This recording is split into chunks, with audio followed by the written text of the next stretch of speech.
Hello guys, தொழில் ஆரம்பிக்கிறதுனாலே நம்ம எல்லாருக்குள்ளேயுமே வரக்கூடிய முதல் உணர்வு என்னன்னா பயம்தான். நான் ஆரம்பிச்சா அது சரியா ஓடுமான்னு தெரியலையே, ஏற்கனவே பல பேர் ஃபெயில் ஆயிருக்காங்க, ஸோ நம்மளும் ஆயிடுவோமோ, ஏற்கனவே நிறைய பேர் பிஸ்னஸ் ஸ்டார்ட் பண்ணியிருக்காங்க, அவங்க கூட நம்ம எப்படி போட்டி போட முடியும், இந்த மாதிரி நிறைய கேள்விகள் நமக்குள்ள கண்டிப்பா இருக்கும். அதே நேரத்தில் சில பேர் பிஸ்னஸை பெரிய ட்ரீமுக்காக ஸ்டார்ட் பண்றாங்க, ஆனா அந்த ட்ரீமை சில மாசத்திலேயே கைவிட்டுறாங்க.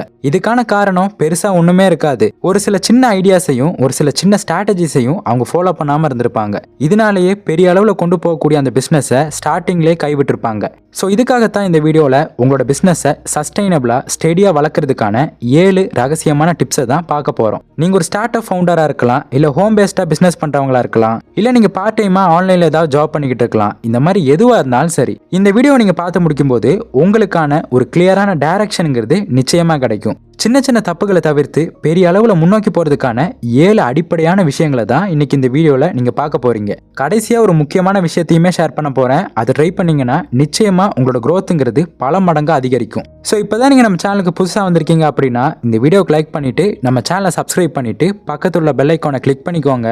வாங்க ஸ்ட்ரெயிட்டா வீடியோக்குள்ள போலாம். ஒரு சொந்த தொழில் தொடங்கணும் அப்படிங்கிறது நம்ம எல்லாருக்குமே சின்ன வயசுல இருந்தே ஒரு கனவா இருக்கும். ஒரு நாள் நம்மளும் ஒரு பாஸ் ஆகும், நமக்குன்னு ஒரு பிராண்ட் இருக்கும், எல்லாருமே நம்மளை பத்தி பேசணும், எல்லாரோட வீட்லயுமே நம்மளோட ப்ராடக்ட் இருக்கணும் அப்படிங்கிறது ஒவ்வொரு பிசினஸ் மேனோட கனவு. ஆனா உண்மை என்னன்னா தொழில் ஆரம்பிக்கிறது ரொம்ப ரொம்ப ஈஸி, ஆனா அதை கொஞ்சம் கொஞ்சமா வளர்த்து சஸ்டைனபிளா நிக்கிறது தான் ரியலான சேலஞ்சு. நம்ம வாழ்க்கையில எதுவுமே மேஜிக்கா நடந்துடாது. ஆனா சில பேர் பாத்தீங்கன்னா நேத்து ஆரம்பிச்ச மாதிரி இருக்கும், இன்னைக்கு வேற லெவல்ல வளர்ந்துருப்பாங்க.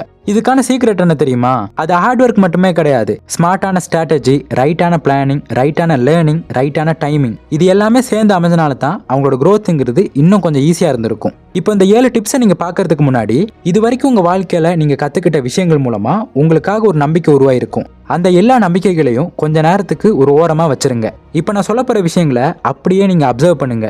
நிச்சயமா நீங்களும் உங்க பிசினஸ்ல சீக்கிரமாவே ஒரு பெரிய லெவல் growth-ஐ உங்களால பார்க்க முடியும். முதலாவது, ஒரு கிளியரான விஷன் வைங்க.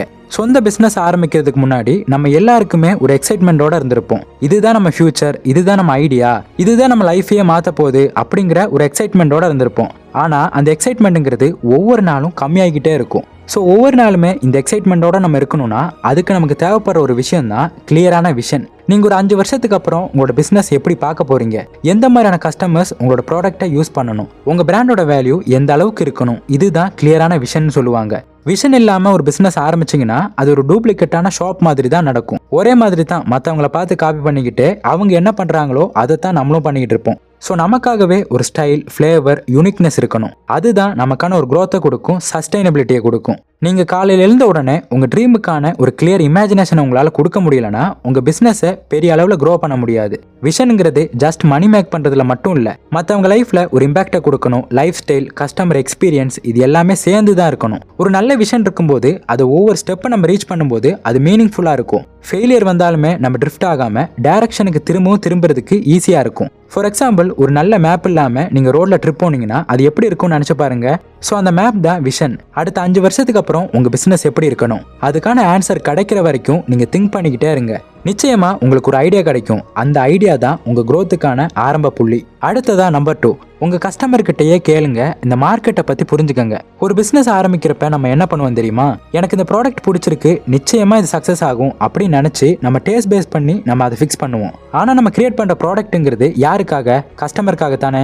அப்ப அந்த கஸ்டமர் கேட்காம டீப்பா ரிசர்ச் பண்ணாம நம்ம எப்படி அந்த பிசினஸை பில்ட் பண்ண முடியும்? ஒரு நாள் ஒரு சின்ன டீ கடை நடத்துற ஒரு வயசானவர்கிட்ட நான் போய் கேட்டேன், பார்க்க இவ்வளவு சின்ன கடையா இருக்கு, எப்படி இவ்வளவு பேர் வராங்க அப்படின்னு கேட்டேன். அதுக்கு அவர் சொன்னாரு, தம்பி, நான் எனக்கு பிடிச்ச டேஸ்ட்ல டீ போடல, அவங்களுக்கு என்ன டேஸ்ட் பிடிச்சிருக்கோ அதுல நான் கொடுக்குறேன், அதுதான் எனக்கான சக்சஸ் அப்படின்னு சொன்னாரு. மார்க்கெட்டை அப்சர்வ் பண்ணுங்க. பீப்புள் எதை தேடுறாங்க, அவங்களுக்கு என்ன பெயின் பாயிண்ட் இருக்கு, அவங்க என்ன சொல்யூஷன் தேடுறாங்க, அதுக்காக நம்ம என்ன சொல்யூஷன் கொடுக்க முடியும் அப்படின்னு ரிசர்ச் பண்ணுங்க. சில பேர் புது ப்ராடக்ட் லான்ச் பண்றதுக்கு முன்னாடியே 100 பேர்கிட்ட சர்வே பண்ணுவாங்க. சில பேர் அவங்களோட காம்படிட்டர்ஸோட கஸ்டமர் இருப்பாங்களே, அவங்களோட ரிவ்யூஸை டீப்பா அனலைஸ் பண்ணுவாங்க.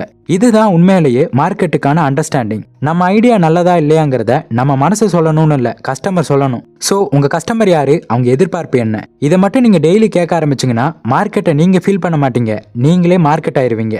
அடுத்து நம்பர் 3, பிசினஸை புரிஞ்சுக்கங்க. தொழில் வெற்றி பெறணும்னா கிரியேட்டிவிட்டியும் ஒரு விஷயம் தான். ஆனா அந்த கிரியேட்டிவிட்டியை கொஞ்சம் கொஞ்சமா சக்சஸ் பக்கம் கொண்டு போறது என்ன தெரியுமா?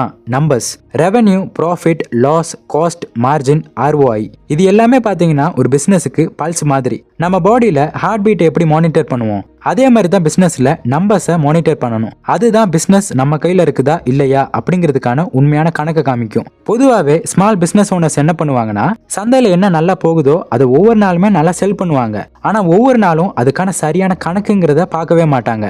ப்ராஃபிட்டா இருக்கா இல்லையா, லாஸ் எதுலேருந்து வருது அப்படின்னு தெரியாம அவங்க பாட்டுக்கு வேலை பார்த்துக்கிட்டே இருப்பாங்க. உங்க ப்ராடக்ட்டுக்கு எவ்வளவு செலவா இருக்கு, எவ்வளவு மார்ஜின் இருக்கு, டெய்லி சேல்ஸ் எவ்வளவு போகுது, மந்த்லி பிரேக் ஈவன் எப்படி அடையிறீங்க, இது எல்லாத்துக்குமே ஒரு அக்கௌண்ட்ஸை நீங்க மெயின்டைன் பண்ணணும். ஒரு சின்ன பிசினஸ்னாலே ஒருத்தர் தான் இந்த எல்லா டிபார்ட்மெண்ட்டையும் பார்க்க வேண்டியிருக்கும். நீங்க ஒரு சேல்ஸ் பண்ணீங்கன்னா எவ்வளவு ரூபாய் உங்க கையில இருக்கு அப்படிங்கிறத பார்க்கணும். நீங்க ஒரு பெரிய பிசினஸ் மேன் ஆகி 4 பேருக்கு சம்பளம் கொடுக்கணும் அப்படின்னா நீங்க ஒரு அக்கௌண்டன்ட் ஆக வேண்டியது ரொம்ப கட்டாயம். அதனால ஒவ்வொரு நாளும் இல்லைன்னா வாரம் வாரம் ஒரு நோட் புக் எடுத்து என்ன செலவானுச்சு, என்ன வந்துச்சு, எப்படியெல்லாம் நம்மளோட செலவை கம்மி பண்ணலாம் அப்படிங்கிற ஒரு ஸ்மார்ட்டான சிஸ்டத்தை நீங்க உருவாக்கணும். இதை நீங்க பண்ணீங்கனாலே போதும், உங்க பிசினஸை அடுத்த கட்டத்துக்கு ஈஸியாவே கொண்டு போயிட முடியும். அடுத்து நம்பர் 4, பிராண்டிங். ஒரு ப்ராடக்ட்டுக்கு மார்க்கெட்ல கிரௌட் வந்ததும் நம்ம ஏற்கனவே சந்தோஷப்படுறோம். ஆனா நம்ம ப்ராடக்ட்டை மறக்காம திரும்ப திரும்ப வாங்கணும்னா அதுக்கான சீக்ரெட் தான் பிராண்டிங். பிராண்டிங்னா லோகோ, கலர், டிசைன் இது மட்டும் இல்ல. பிராண்டிங்னா உங்க பேரை கேட்ட உடனே கஸ்டமர் அதை வாங்கணும். அவங்களுக்குள்ள ஒரு எமோஷனலான ஒரு ஃபீல் வரணும். இவங்க வச்சிருக்காங்கன்னா அது நல்லதா தான் இருக்கும் அப்படிங்கிற ஒரு நம்பிக்கை இருக்கணும். இப்போ உதாரணத்துக்கு டிஃபன் சென்டர்ல தோசை சாப்பிட்றவங்களும் இருக்காங்க. ஆனா அதே மாதிரி ஒரு ஸ்ட்ரீட்ல ஒரு சின்னதா ஒரு கடை போட்டிருப்பாங்க. ஆனா அந்த கடையில பாத்தீங்கன்னா கியூல நிறைய பேர் நிப்பாங்க. இதுக்கான காரணம் என்ன? அவங்களோட டேஸ்டா இருக்கட்டும், அவங்க பேசக்கூடிய பழகக்கூடிய விதமா இருக்கட்டும், இது எல்லாமே அவங்களுக்கான ஒரு பிராண்டிங் உருவாக்குது. உங்க பிசினஸை நீங்க பெருசா டெவலப் பண்ணணும்னா உங்க கஸ்டமர்ஸை திரும்ப திரும்ப உங்க பொருளை வாங்க வைக்கணும். கலரா இருக்கட்டும், பேக்கிங்கா இருக்கட்டும், டோனா இருக்கட்டும், இது எல்லாமே உங்க கஸ்டமருக்குள்ள ஒரு எமோஷனை உருவாக்கணும். உங்க பிராண்டை கேட்டாலே இது நல்லா இருக்கும் அப்படின்னு அவங்க வாங்கணும். அந்த மாதிரி ஒரு பிராண்டை நீங்க கிரியேட் பண்ணிட்டீங்கன்னா நீங்க உங்க ப்ராடக்ட்டை மற்றவங்க கிட்ட செல் பண்ணணும்ல, அவங்களே உங்க ப்ராடக்ட்டை வாங்குவாங்க. அடுத்து நம்பர் 5, டீம் இல்லாம உங்க ட்ரீமை முடிக்க முடியாது. தொழில் ஆரம்பிக்கும் போது நம்ம ஒருத்தரா இருந்தா பரவாயில்ல, ஆனா வளர வளர நமக்காக ஒரு டீம்ங்கிறது கண்டிப்பா இருக்கணும். நீங்களே பார்த்திருப்பீங்க, ஒரு பெரிய பிசினஸுக்கு முன்னாடி ஒருத்தரோட பேர் தான் இருக்கும், ஆனா அந்த பேருக்கு பின்னாடி 100 பேரோட உழைப்பு இருக்கும். ஒருத்தர் டீமை இனோவேட் பண்ணுவாங்க, ஒருத்தர் செல் பண்ணுவாங்க, ஒருத்தர் பேக்கேஜ் பண்ணுவாங்க, யாரோ ஒருத்தர் கஸ்டமரை ஹேண்டில் பண்ணுவாங்க. இந்த மாதிரி ஒவ்வொருத்தருமே அந்த பேருக்கு பின்னாடி உழைச்சிக்கிட்டு இருப்பாங்க. ஸோ நம்ம பெரிய அளவில் முன்னேறணும்னா நம்ம ஒருத்தராலேயே எல்லாத்தையுமே பண்ண முடியாது. நமக்கான ஒரு டீம் இருக்கணும், அவங்களுக்கு எல்லாத்தையுமே சொல்லி கொடுக்கணும், அவங்களும் வளரணும், நம்மளும் வளரணும். அப்பதான் நம்ம பிசினஸும் வளரும். ஸோ உங்க டீம் மெம்பருக்கு ஒரு நம்பிக்கையை கொடுங்க. அவங்களுக்கும் ஒரு விஷயம் தெரியணும், நம்மளுமே அடுத்த 5 வருஷத்துக்கு அப்புறம் எப்படி இருக்க போறோம் அப்படிங்கிற ஒரு ஐடியா அவங்களுக்குள்ளேயும் வரணும். அந்த மாதிரி ஒரு நம்பிக்கையை நீங்க கொடுத்துட்டா போதும், அவங்க நீங்க நினைச்சு பார்க்க முடியாத அளவுக்கு பல மடங்கா வேலை செய்வாங்க.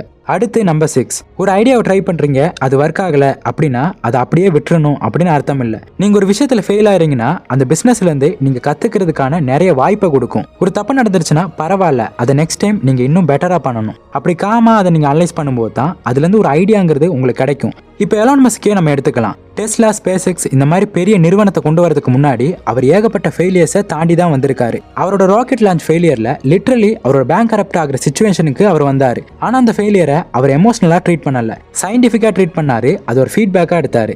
இன்னைக்கு உலகத்திலேயே மிகப்பெரிய பணக்காரனா இருக்காரு. ஸோ கஸ்டமர் கிட்ட இருந்து ஒரு கம்ப்ளைண்ட் வந்தா அதை ஹர்ட் ஆகாம அது ஒரு வேலிடான பாயிண்டா பார்க்கணும். அப்படி காமா அதை அனலைஸ் பண்ணி அதை இம்ப்ரூவ் பண்ணீங்கன்னா அதுவே உங்களுக்கு ஒரு சரியான டைரக்ஷனை காட்டும். ஸோ ஃபெயிலியர்ஸை நம்மளால அவாய்ட் பண்ணவே முடியாது. அப்படி அவாய்ட் பண்ண ட்ரை பண்ணீங்கன்னா உங்க growth-ஐயே நீங்க அவாய்ட் பண்றீங்கன்னு அர்த்தம். அதனால ஃபெயிலியர்ஸை நீங்க வரவேற்கணும். அது எந்த அளவுக்கு உங்களுக்கு அதிகமாக வருதோ அந்த அளவுக்கு உங்க growth-ங்கிறது அதிகமாகிக்கிட்டே இருக்கும். கடைசியா நம்பர் 7, பேஷன்ஸ், அதாவது பொறுமை.